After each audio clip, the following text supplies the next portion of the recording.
Oke pemirsa Banyuwangi 1 TV, ketemu lagi dalam rangka Lere-Lere. Nah, saat ini saya di lokasi Desa Tapanrejo, Kecamatan Muncar, tepatnya di Puri Kesepuhan Banjar Pertapan. Lokasi tepatnya adalah di Paseban Agung Purwitasari Nusantara. Kegiatan masyarakat atau yang diusung oleh Yayasan Semar Mesem Indonesia ini nanti bakal didatangi oleh banyak kelompok masyarakat dari LSM, dari aktivis, dari tokoh agama, buruh, nelayan, tani, semuanya hadir di sini memperingati hari lahirnya Pancasila. Untuk itu pemirsa Banyuwangi 1 TV, bagaimana nanti kegiatan ini, mari ikuti dalam rangka Lere-Lere.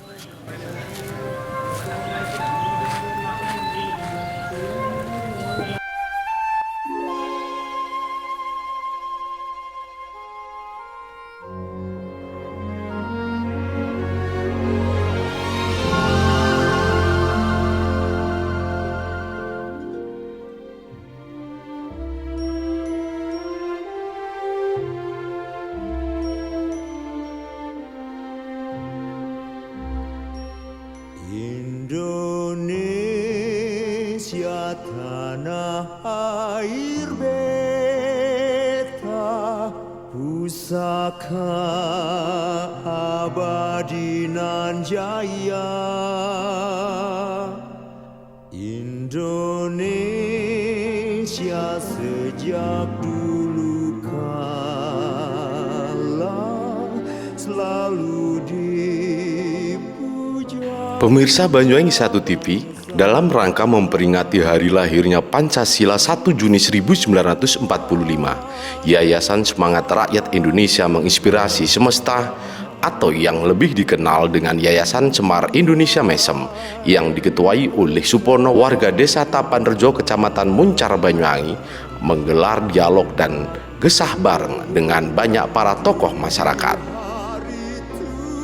Dalam agenda kegiatan itu didatangi oleh banyak kelompok masyarakat, di antaranya dari kelompok masyarakat tokoh agama, seniman, budayawan, LSM, aktivis, buruh, nelayan, petani, dan para tokoh spiritual.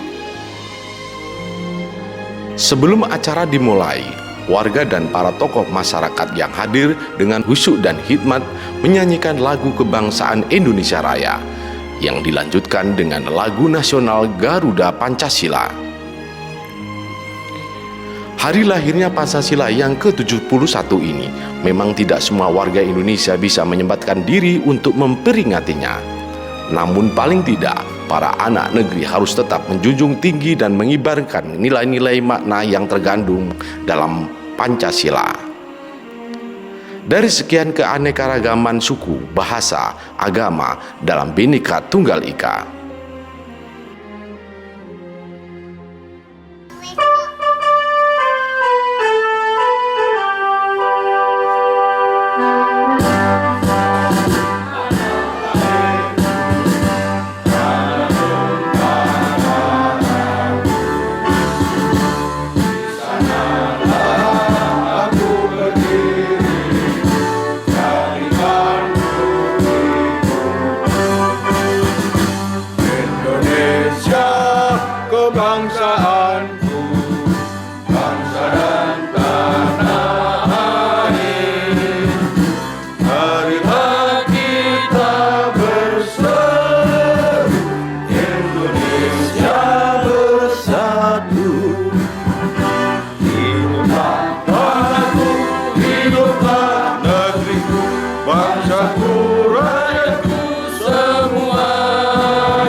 Seperti yang disampaikan para penghadir di Paseban Agung Purwitasari Nusantara Puri Kasepuhan Banjar Pertapan Desa Tapanrejo Muncar ini, Ketua Yayasan Semar Indonesia Mesem Supono menyampaikan dalam sambutannya bahwa cita-cita leluhur bangsa ini harus tetap dijaga dan dilanjutkan agar tetap terjaga persatuan dan kedamaian bangsa yang berdaulat, adil, dan makmur.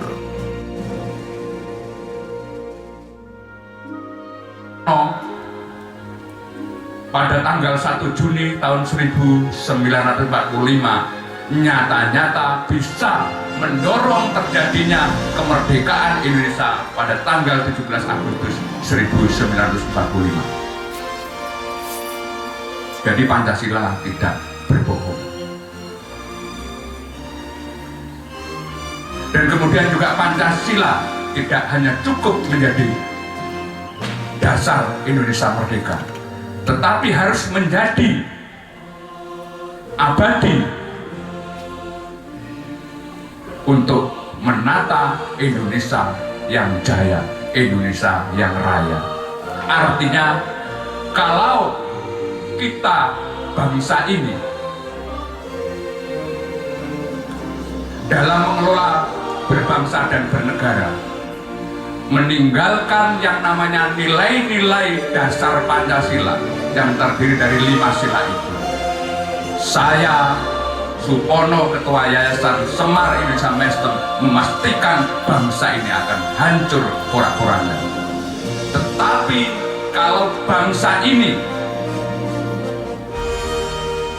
tidak sedikit pun geser atau meninggalkan nilai-nilai Pancasila yang terdiri dari 5 sila itu, saya hakul yakin tetap dalam kehendak Allah Tuhan Yang Maha Esa, Indonesia akan mencapai kejayaan, kerayaan, dan menjadi motor bagi terciptanya perdamaian dunia yang abadi. Karena Pancasila bukan di awang-awang, Pancasila bukan di Laut Selatan, Pancasila bukan di perut bumi. Pancasila ada di dalam dadaku, di dada panjenengan semua. Sehingga siapapun pemimpin republik ini di semua tingkatan, mulai Pak RT sampai Presiden, kalau sudah meninggalkan sila demi sila dari Pancasila, Yayasan Semar bukan sebuah kekuatan. Yayasan Semar bukan partai politik. Yayasan Semar bukan punya orang-orang yang bisa kita mainkan di kekuasaan.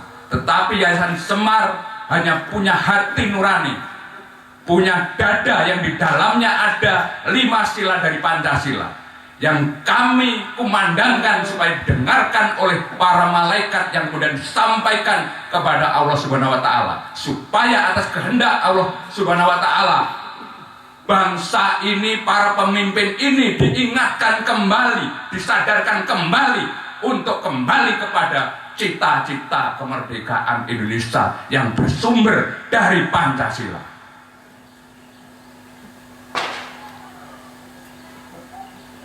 Kenapa dalam banner saya ini semua saya taruh di dada, dan di belakang saya secara kebetulan ada gambarnya salah satu pahlawan nasional, yaitu Pangeran Diponegoro.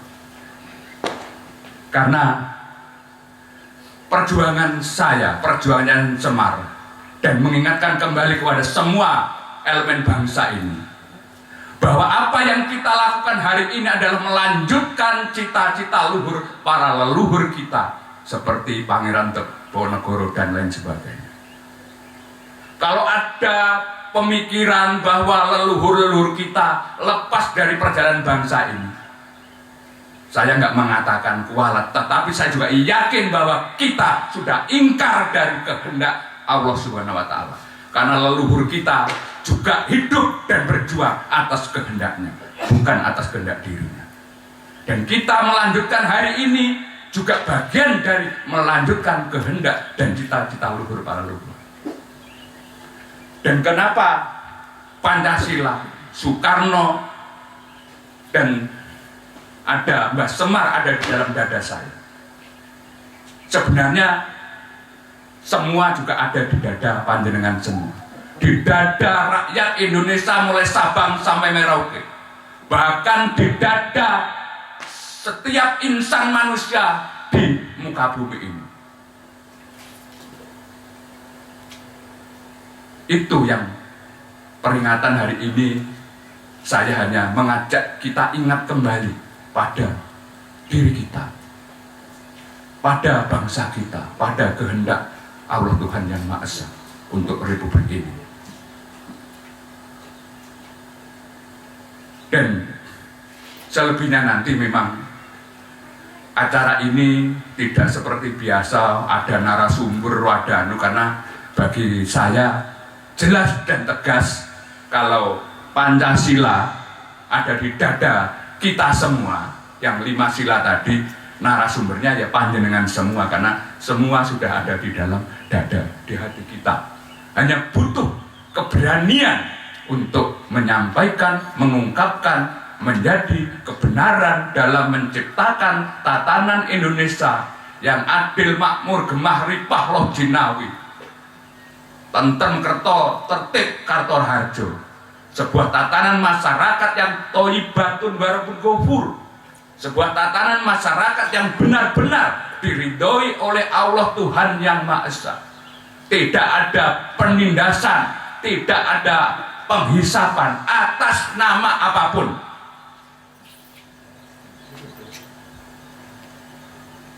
Seperti yang dikatakan oleh adik saya, Anda Wibisono, memang negara kita adalah negara hukum, tetapi saya tegaskan bahwa sumber dari segala sumber hukum adalah Pancasila.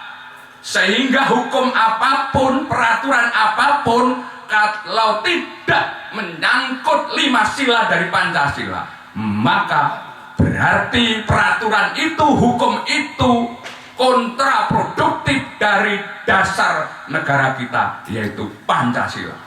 Ini harus kita jadikan dasar kita melakukan kontrol terhadap pelaksanaan tata kelola negara. Soekarno 1 Juni dan tokoh-tokoh yang lain, Kasman Singodimedjo, Aramis, dan lain sebagainya, pada tanggal 1 Juni ini menciptakan Pancasila, melahirkan Pancasila, menggali Pancasila, bukan untuk golongan, bukan untuk partai politik, tetapi untuk dasar kita berbangsa dan bernegara. Jadi juga saya, Yayasan Semar Indonesia Menginspirasi Semesta, mengingatkan kembali bahwa tidak boleh satupun partai politik yang mengaku paling berhak terhadap dasar negara ini. Semua harus, justru salah satu partai politik harus menjadi motor bagaimana Pancasila sebagai dasar negara Indonesia ini benar-benar bisa diterima oleh semua lapisan masyarakat dari Sabang sampai Merauke. Karena menurut keyakinan saya, atas dialog saya dengan alam raya ini, kalau kebenaran universal ini masih buat eker-ekeran, buat gagah-gagahan, yang paling Pancasilais, paling Soekarnois, kata alam, Indonesia tidak akan pernah bangkit, Indonesia tidak akan pernah bersatu dalam kehendak Allah Tuhan Yang Maha Esa. Dan karena saya juga beberapa tahun yang lalu, Mas Imam, Pak Sarbini menghadirkan Pak Jenderal Purnawirawan Jenderal Ria Meja Triakudu di sini juga dalam rangka deklarasi kembali kepada Pancasila, Bhinneka Tunggal Ika, Undang-Undang Dasar 45 dan NKRI. Artinya hari ini pun saya pertegas, Yayasan Semar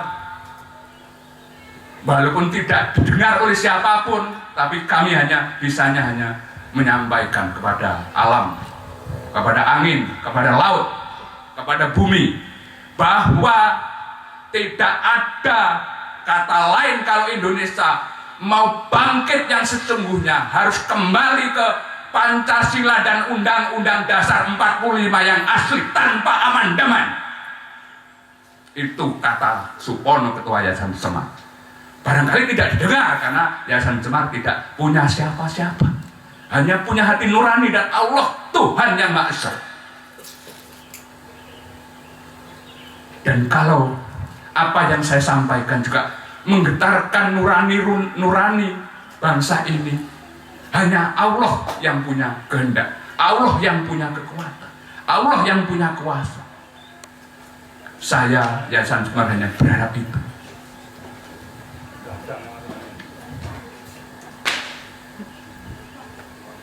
Selebihnya banyak saudara-saudara, teman-teman saya, silakan nanti menyampaikan, ya silakan, karena Pancasila sudah jelas ada di dada saya, ada di dada panjenengan semua, di dada seluruh umat manusia. Karena nggak mungkin manusia itu tidak percaya adanya Tuhan, pasti semua percaya, caranya berbeda-beda. Sejahat-jahatnya manusia pasti punya rasa kasih sayang. Minimal, kata Pak Hari, itu minimal menyintai kekasihnya. Tetapi kalau syukur kalau dia menyintai bangsanya, menyintai masyarakatnya, menyintai perdamaian dunia. Yang besar ya dijaga, kasih sayang besar dijaga. Yang masih menyintai kekasihnya dan anaknya dan keluarganya bisa berkembang menyintai. Jadi itu sifat dasar manusia, kasih sayang atau kemanusiaan. Dan pasti semua manusia juga punya nilai persatuan, walaupun juga hanya bersatu dengan kekasihnya. Nah, mudah-mudahan bisa bersatu menjadi lebih besar. Musyawarah pasti melekat dengan manusia untuk mencapai keadilan bersama. Minimal seperti yang semalam saya katakan di acara Genduri, minimal kalau para kelompok tani ini di sawah pasti karena tidak sendirian, ada temennya, bagi banyu mesti musyawarah. Jadi mana Pancasila yang bohong, mana Pancasila yang bukan bagian dari kehendak Allah Tuhan yang Maha Esa yang mana? Kalau masih ada orang, ada kekuatan yang melecehkan, merongrong, bahkan mau merubah dasar negara Indonesia Pancasila, mari, mereka orang macam apa kalau memang ada? Apa yang saya katakan ini nggak ada dalam dada kita? Saya ingin bertanya. Tanyakan pada orang-orang yang mau merongrong Pancasila itu. Tetapi maaf demi maaf, juga Pancasila tidak boleh orang atas nama apapun kemudian serakah, monopoli. Memang yang diinginkan Soekarno, Pancasila harus juga sebaiknya menjadi dasar kita membangun perdamaian dunia. Ini yang disampaikan Soekarno saat pidato di sidang Perserikatan Bangsa-Bangsa. Sampai Soekarno meludahi yang namanya Presiden John F. Kennedy sebagai Presiden Adidaya. Itu Soekarno meludahi. Dan John F. Kennedy disiram dengan teh karena melecehkan Indonesia. Hari ini bangsa kita membutuhkan Soekarno baru. Tidak nyembah-nyembah pada asing. Indonesia kaya raya, hartanya luar biasa. Tetapi bangsa ini seolah-olah bangsa ini melarat. Karena ini kalau tidak asing, tidak kaya Indonesia ini. Bukan kemudian Pancasila anti asing, bukan. Tetapi Pancasila yang dilahirkan oleh Soekarno dan pemimpin-pemimpin dahulu, bagaimana kita harus guyub rukun, Indonesia harus menjadi taman sarinya internasionalisme. Kan jelas dan tegas Mas Imam Yasu, Bung Karno yang katakan. Tetapi kalau bangsa asing di Indonesia menjadikan bangsa ini budak buruh, seolah-olah orang bodoh yang harta kekayaan dikeruk, dibawa untuk bahasanya Pak Hari, hoa-hoa kaum asing. Tetapi bangsa kita seperti hidup di sebuah padang tandus yang tidak punya apa-apa. Astagfirullahaladzim.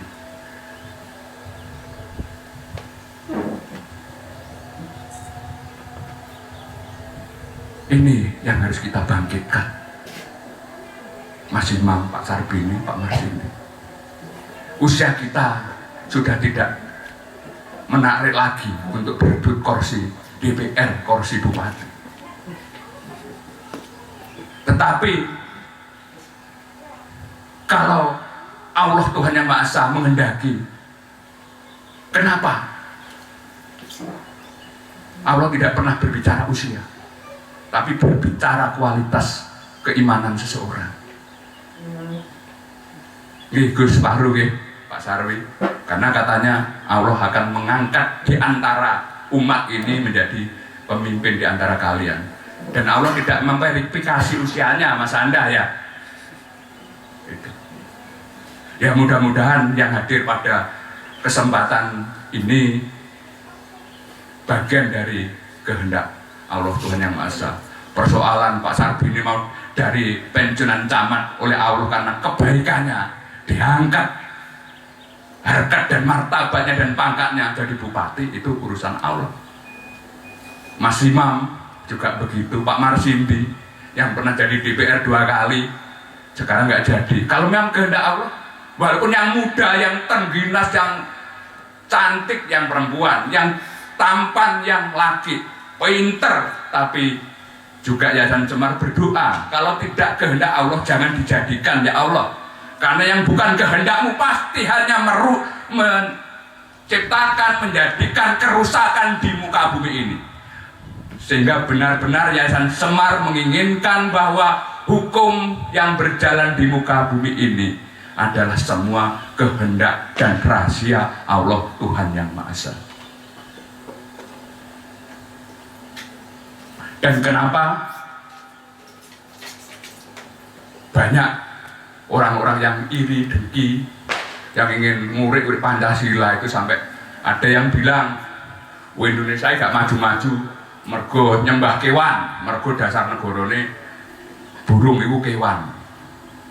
Jadi sak mau balik nulis sing kewan itu awakmu apa burung Garuda. Karena apa? Apa burung Garuda atau secara umum burung Raja Wali ini gaweane Supono, gaweane Tukiman, gaweane Sarbini, gaweane Imam? Ya enggak, kan gaweane Allah Tuhan Yang Maha Esa. Hanya Soekarno menjadikan Garuda Raja Wali itu jadikan simbol pemersatu karena dia hidup di alam raya. Pemimpin harus diteliti melihat umatnya, melihat penderitaannya. Itu aja. Nah kemudian kebetulan kok Pak Pono buat patung burung Garuda, burung elang sama naga. Naga pasti hidupnya di bumi, simbol kemakmuran, simbol ketentraman di bumi. Bukan kemudian yang nyembah nogo, gak ono wong nyembah nogo, semua nyembah Allah Tuhan Yang Maha Esa. Hanya simbol-simbol itulah yang kemudian bisa mengingatkan kembali bahwa kehadiran kita manusia ini adalah untuk menenteramkan, memakmurkan, mengayomi kehidupan umat manusia yang ada di muka bumi. Jadilah pemimpin seperti elang yang selalu terbang kemana-mana untuk melihat persoalan-persoalan rakyatnya. Dan elang atau Raja Wali tidak pernah kemana-mana bawa ATM, tidak pernah kemana-mana bawa duit.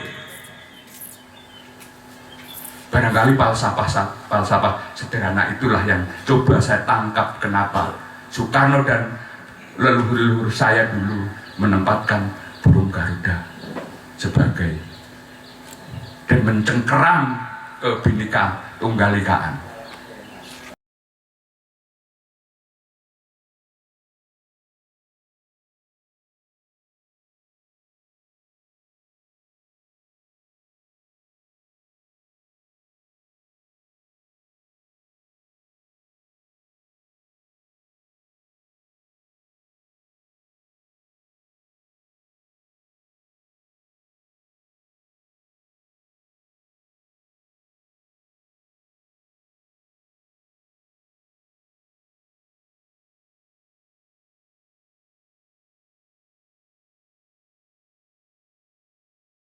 Diungkapkan pula oleh peserta yang hadir bahwa perbedaan yang ada di bangsa ini merupakan anugerah Tuhan Yang Maha Esa.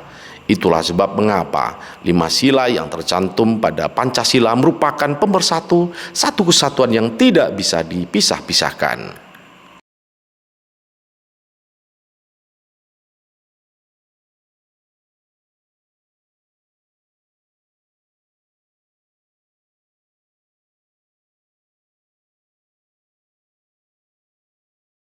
Boni wong jaba Indonesia ini kumpul teng Indonesia.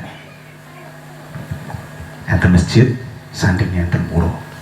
Nggih kula niku teng pondok tan kula nggih pura Jalan Tunggul Wulung niku. Niku nek pengajian nggih kula nggih tugi. Kula nggih sering diundang. Saya pernah menjadi ketua BPD itu setiap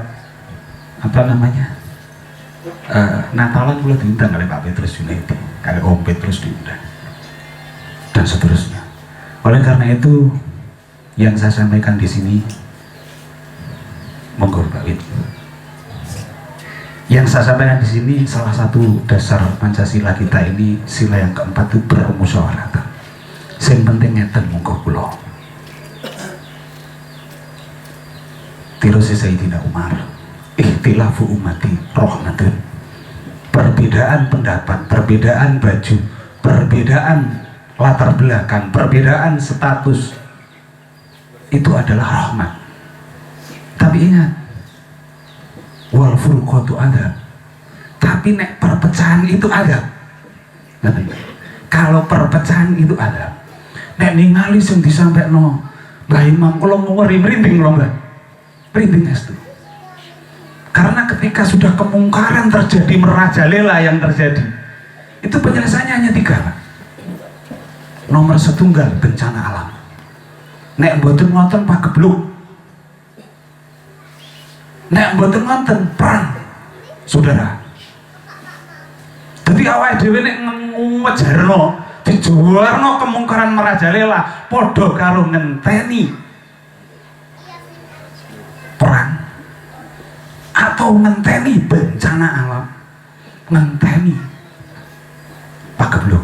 Pramila menika monggo perbedaan yang terjadi latar belakang kita taruh, kita cari kebersamaan kita. Jadi beda pendapat boleh, tapi perpecahan jangan. Itu saja saya menyitir. Kalau yang sila pertama nanti bagiannya beliau, saya sila keempat saja. Terima kasih.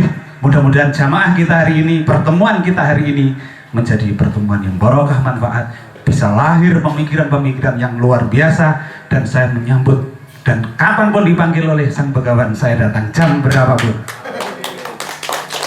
Para sesepuh, ojo ditinggal kriyen Mbah, nek gurung melahirne generasi sing ampuh-ampuh Banyuwangi ini nggih. 92 akhir kalam. Assalamualaikum warahmatullahi wabarakatuh. Ada banyak penyampaian dalam agenda memperingati hari lahirnya Pancasila oleh warga Banyuwangi ini. Selain menambah semangat para peserta yang hadir, mereka juga bisa saling mengajak ke hal sesuatu yang lebih baik, memantapkan makna 5 sila Pancasila dalam sanubari.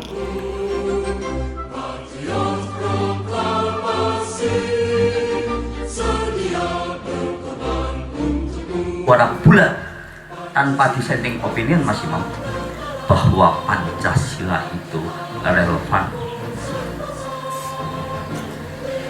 jawaban Tuhan itu memberikan penegasan yang sangat luar biasa, dan itu menumbuhkan keyakinan kepada saya. Keyakinan itu lahir dalam bentuk yang namanya kepercayaan, hakul yakin, bahwa sebenarnya Pancasila ini adalah anugerah terindah yang diberikan oleh Tuhan kepada bangsa Indonesia.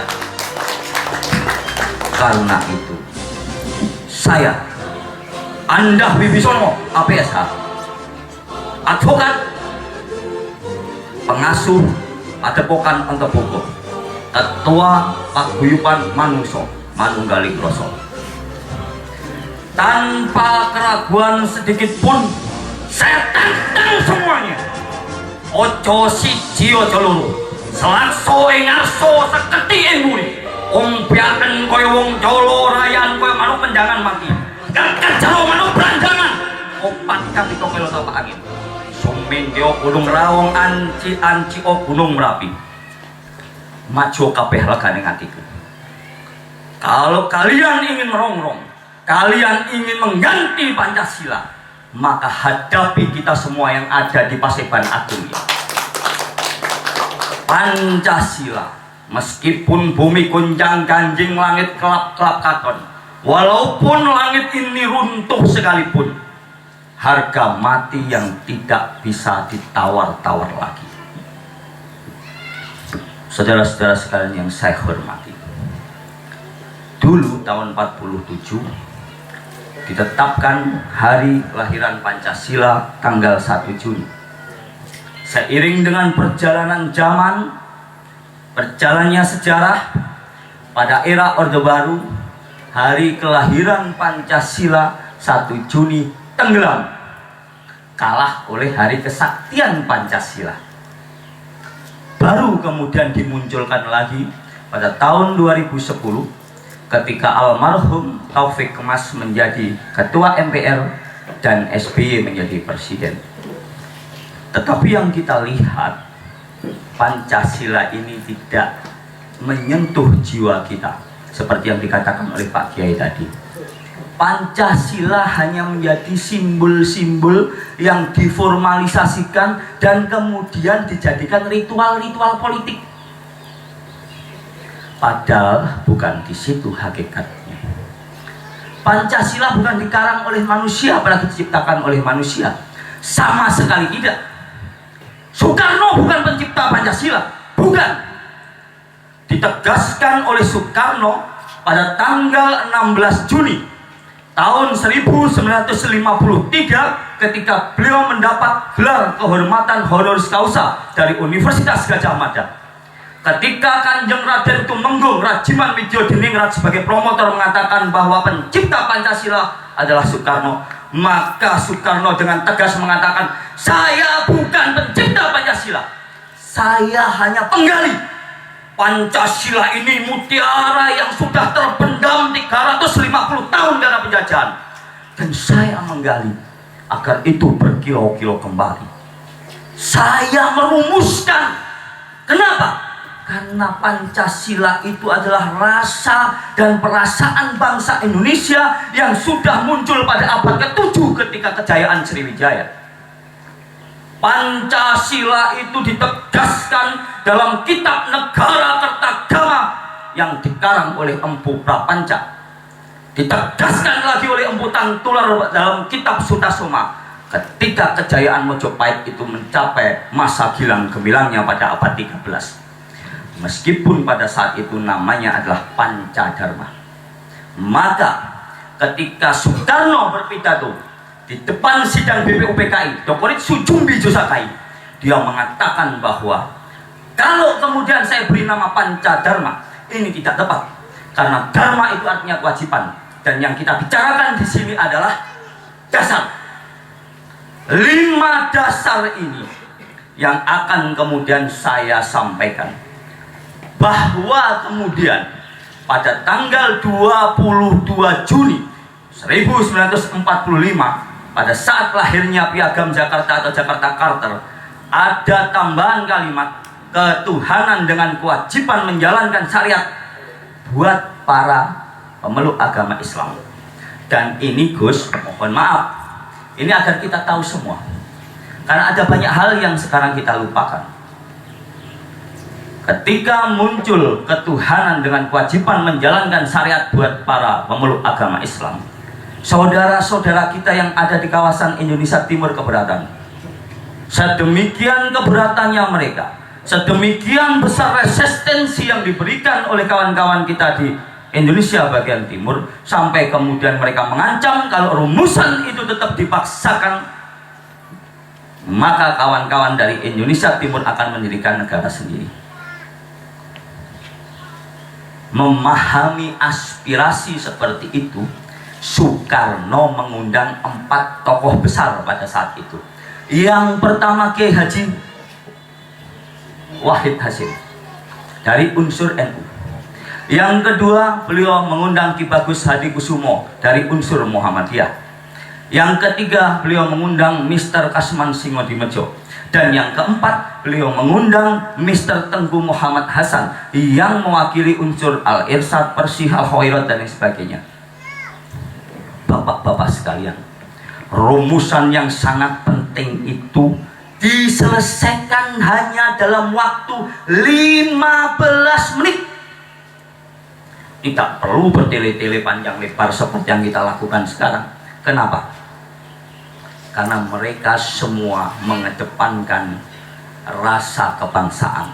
Mereka semua mengedepankan rasa kemanusiaan. Mereka semua sudah menjiwai Pancasila, hingga mereka merasa tidak perlu berpanjang lebar untuk apakah yang tetap dipertahankan atau tidak, hingga kemudian Pancasila ini muncul dalam rumusan yang sudah final seperti ini. Rumus yang ketiga, Soekarno mengatakan, saya hanya mengutarakan, saya hanya pengutara Pancasila. Pancasila selama ini dia membisu dalam hening di malam sunyi. Pancasila selama ini kesepian di tengah keramaian. Pancasila pada hakikatnya, mohon maaf kalau saya katakan, sudah mengalir bersama darah di urat-urat nadi kita, berdetak bersama degup jantung kita, mengerjap-ngerjap bersama kelopak mata kita, berdesah setiap waktu bersama nafas kita. Pancasila pada hakikatnya adalah kita bangsa Indonesia. Jadi siapapun yang ingin mengingkari Pancasila, siapapun yang ingin merubah way of life, pandangan hidup bangsa kita, maka saya persilahkan dengan penuh rasa tidak hormat keluar dari Negara Kesatuan Republik Indonesia. Cari bangsa lain yang punya rumusan yang luar biasa seperti Indonesia. Satu-satunya negara yang dalam sidang umum PBB mendapat kesempatan untuk menyampaikan filosofi dasar berbangsa dan bernegaranya adalah Indonesia dengan Pancasila. Dengan kata lain, pada saat itu Pancasila sebenarnya bukan hanya untuk Indonesia, Pancasila untuk dunia. Ironisnya, ini saya sekarang bicara faktual, bukan berarti ketika saya bicara saya dimuati dengan kemarahan-kemarahan. Mohon maaf Cak, saya agak justifikasi apa yang jenengan sampaikan kemarin. Saya dipesani kemarin oleh Begawan Supono Mintorjo, tolele Anda, kamu kurangi sedikit frekuensi kemarahanmu. Saya bilang, saya tidak marah. Oh, saya tidak marah. Saya selalu ingin belajar menjadi orang yang berpikir positif, berjiwa besar dan berlapang dada. Kenapa saya mendirikan Padepokan Antaboga? Di sana tidak ada proses yang namanya kita membagi ilmu, wejangan ilmu, tidak ada. Tidak ada sama sekali. Keliru kalau kita semua datang ke Antaboga itu untuk mendapatkan ilmu. Keliru. Yang kita lakukan di Antaboga adalah kita belajar bersama-sama kepada alam. Kita belajar kepada itu tumbuhan yang terus berkembang karena ini kehidupan. Kita belajar kepada batu yang tangguh dan kuat. Kita belajar kepada air yang mengalir. Kita belajar kepada bumi yang kita pijak ini dengan kebijaksanaannya. Dan kita belajar kepada langit dengan gerakan kekuatan ilahiyah yang luas tidak terbatas. yang kita lakukan di Antabuka adalah belajar kepada alam. Karena yang saya yakini, saya menyitir apa yang disampaikan oleh Begawan Supono Mintorejo, bapak-bapak, ibu, saya nggak bilang ibu-ibu karena ibunya hanya satu, ibu, oh dua, oh ya ibu-ibu, waktunya sudah dekat. Waktunya sudah dekat untuk terjadi perubahan. Siapa yang mengatakan ini? Oh, not for me, bukan saya. Bukan saya yang mengatakan. Yang mengatakan Allah Subhanahu wa Ta'ala lewat manusia yang dipilihnya.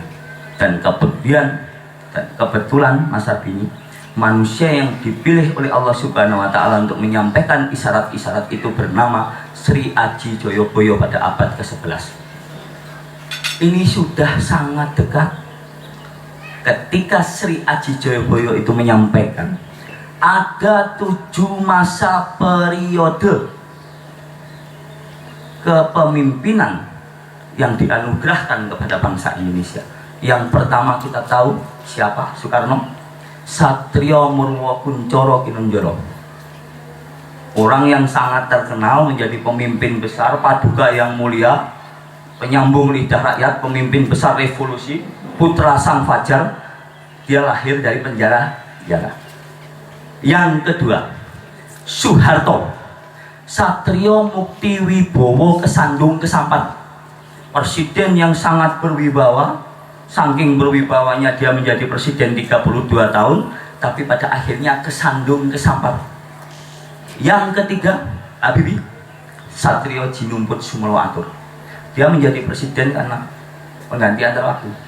Yang keempat, Gus Dur, Satrio Lelono Topong Rami. Kita tahu Gus Dur selama jadi presiden, anggaran kepresidenan habis hanya untuk pergi ke luar negeri. Satrio Lelono Topong Rami. Yang kelima, Satrio Traing Rembesing Madu. Siapa itu? Megawati. Dia jadi presiden karena dia anaknya presiden. Traing Rembesing Madu. Yang keenam, Satrio Gabyok Pambukaning Gapuro, SBY. Dan yang ketujuh, yang terakhir, Satrio Pinandito Sinisian Wahyu. Orang yang menjadi presiden karena dia punya sifat-sifat seperti pendeta, rendah hati, sabar, dan lain sebagainya. Dan kebetulan pada saat itu dia mendapat wahyu. Siapa? Jokowi. Tetapi alam kemarin sudah memberikan jawaban bahwa dari 3 pulung atau wahyu, pulung gono, pulung tali, pulung sekar, pulung jagat gumlar, jumloro tingkat diondaru, bla bla bla bla bla bla. Ternyata pulung talinya sudah terlepas. Tinggal nunggu 2 pulung yang terlepas. Dan Sri Aji Joyoboyo mengingatkan pada masanya ketika nanti terjadi tahun kembar, maka bersiap-siaplah untuk menerima proses perubahan, karena alam akan melakukan tugas dan fungsinya. Karena itu bapak-bapak, ibu-ibu sekalian, kita berkumpul di sini tidak tergantung berapa banyaknya. Kita berkumpul di sini bukan karena siapa Mas Arbini, tetapi kita berkumpul di sini karena kita pengen dicatat oleh alam bahwa kita pernah ada, dan kita bicara tentang filosofi dasar yang itu adalah anugerah terindah dari Allah Subhanahu wa Ta'ala. Mudah-mudahan ketika terjadi proses perubahan itu, kita termasuk orang-orang yang diselamatkan dari amukan dan kehendak alam. Bapak-bapak, ibu-ibu sekalian, saya ingin bicara banyak sebenarnya, tetapi sekali lagi katanya Mas Imam, karena di belakang saya ada yang lebih senior, Mas Arbini, kemudian ada lagi yang lain. Jadi sementara saya akhiri cukup sampai di sini. Apabila ada kata-kata, kalimat-kalimat saya yang istilahnya nguri-nguri yang namanya lahirnya Pancasila. Tapi saya sebelum sebelum saya menyampaikan tentang opo sih karepe Bung Karno Pancasila 1 Juni itu, saya tak cerita secara pribadi. Di tahun 80-an saya sering berkumpul dengan Pak A.S. Yono, Pak Wasip, Pak Cebret, Pak Dibyo, adalah tokoh-tokoh nasionalis senior-senior saya. Saya ini cuma tamatan Semea Blambangan, Pak. Jadi saya mohon maaf mungkin kalau ada kata-kata yang kurang pas. Dalam diskusi sehari-hari, itu membicarakan tentang Pancasila 1 Juni. Terus dalam hal itu, saat itu menurut beliau, apa yang disampaikan zaman rezim Orde Baru, Pancasila itu diselenggarkan menurut beliau saat itu. Maka saya ditugasi untuk masuk di salah satu organisasi politik yang saat itu saya bergabung dengan Mas Imam, supaya bisa mengembangkan Pancasila 1 Juni itu. Sehingga kami harapkan bahwa teman-teman yang di sini tidak sekedar di padepokan ini. Keliru panjenengan. Kemerdekaan itu tidak berangan-angan di bawah cipluan. Tidak ada wahyu langsung turun, tidak ada wangsit langsung turun, tapi pergerakan bangsa ini yang bertahun-tahun. Ingat itu. Kalau sampai habis di sini, maka habislah sudah cerita lama itu. Artinya saya memberikan gambaran secara pribadi saya. Maka sepulang dari sini yo dikembangkan.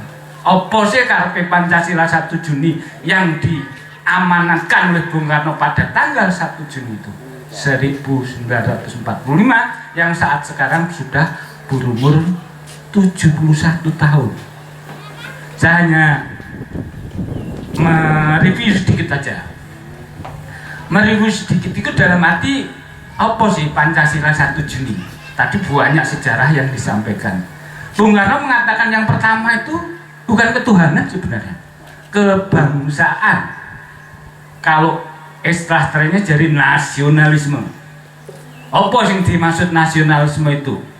Yang dimaksud nasionalisme, sampean-sampean itu harus menghargai dengan yang lain. Lek sampean ngerokok ternyata tonggone gak enak ngerokok, gak gelem sampean enak ngerokok tonggone gak menjadi tidak enak, ya jangan ngerokok. Itu salah satu yang diajarkan. Dan nasionalisme kita itu tidak sempit, tidak sekedar itu, tetapi harus menghormati dengan tetangga. Silo penak lek menjadi tonggone ra penak ya aja silo. Itulah toleransi yang diajarkan. Karena sejenis itulah. Saya katakan bahwa nasionalisme kita tidak sempit, maka yang diharapkan Bung Karno itu adalah nasionalisme juga yang kedua, menyangkut yang kedua bahwa internasionalisme. Dalam hal ini yang diharapkan adalah nasionalisme Indonesia itu juga berkembang biak di internalisme, menjadi taman sarinya internasionalisme. Yang ketiga, mufakat, sering banyak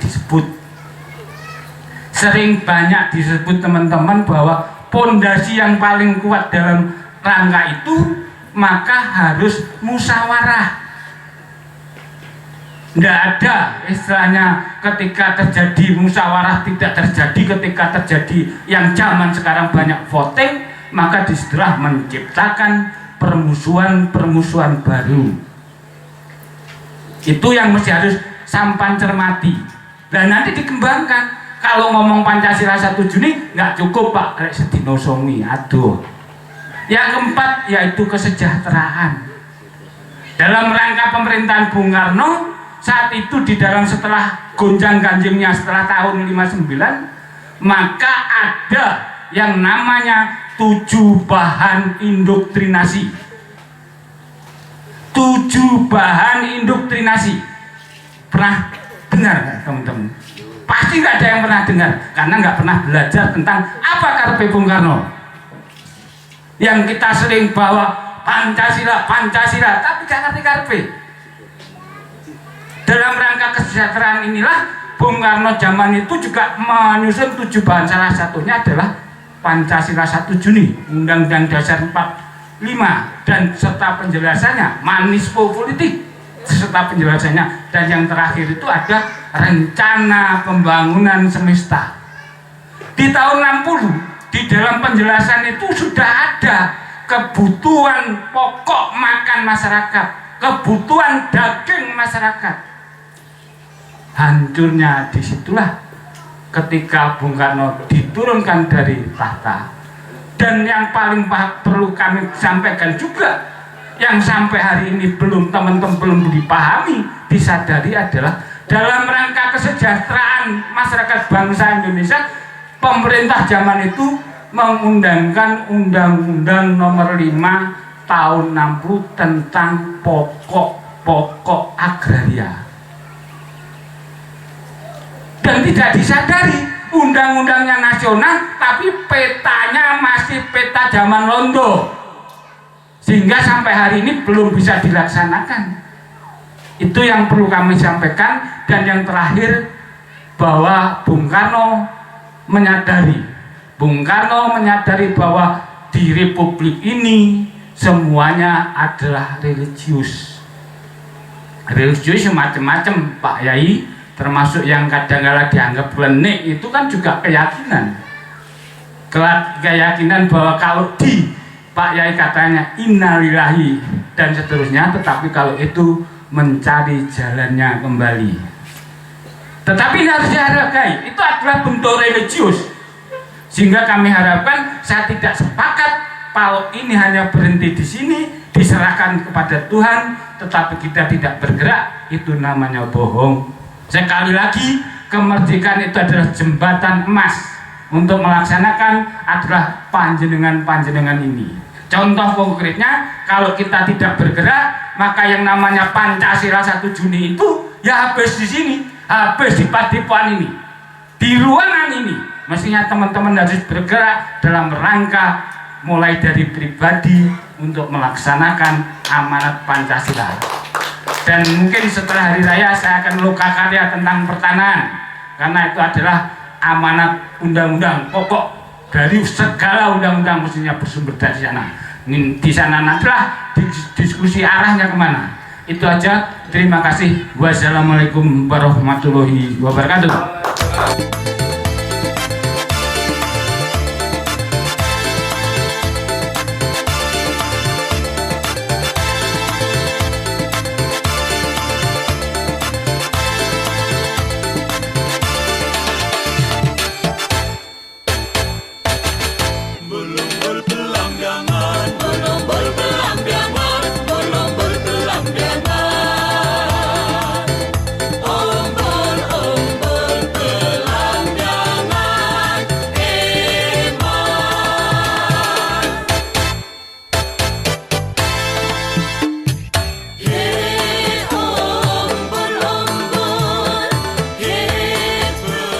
Sebelum acara memperingati hari lahirnya Pancasila ini, oleh yayasan yang diketuai Supono ini melakukan ritual melek malam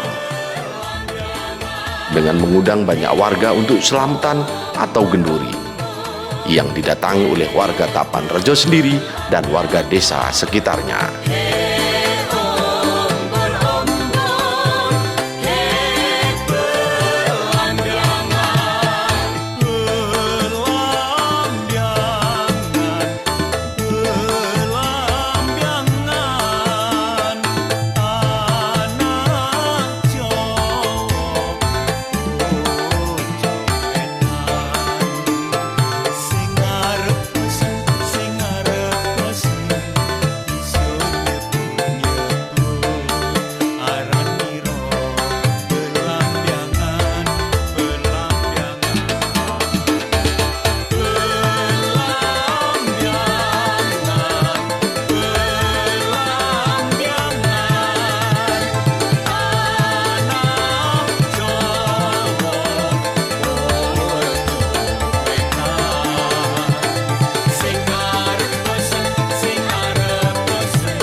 Pati Songgo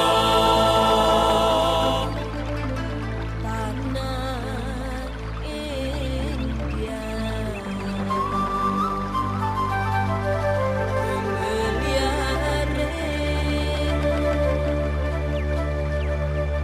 Taman Sari Nusantara